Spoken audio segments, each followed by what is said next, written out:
جس بندے کی جیب میں پیسے ہیں قربانی اس پر واجب ہے، اس کے ابا جی پر واجب نہیں۔ اگر ابا جی کے پاس الگ پیسے ہیں تو ابا جی پر قربانی واجب ہوگی۔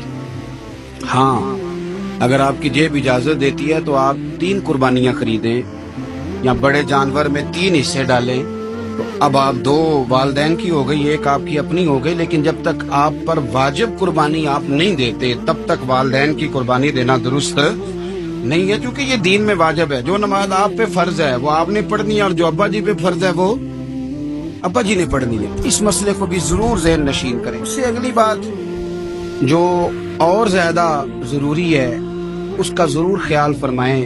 حصے ڈالے جاتے ہیں قربانی کے حصے، تو 6 حصے ہو گئے، اب 7واں حصہ مل نہیں رہا، تو ایک تگڑے سے بندے کے پاس جا کے مالدار سے کہا کہ چودھری صاحب حصہ ڈال لیں، ایک حصہ کم ہے۔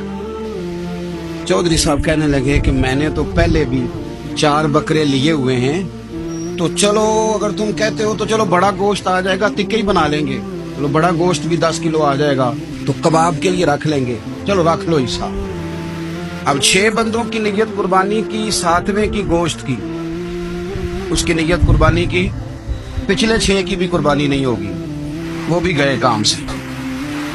آپ اس بات کو سمجھیں کہ قربانی کا مطلب یہ ہے کہ خالص اللہ کی رضا کے لیے مخصوص وقت میں مخصوص جانور ذبح کرنا۔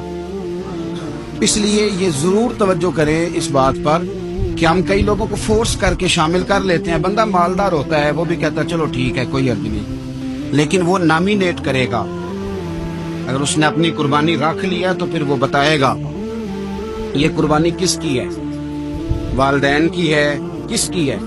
تو قربانی اس ترتیب سے کریں کہ اس کے سارے مسائل سے آگاہی حاصل کریں۔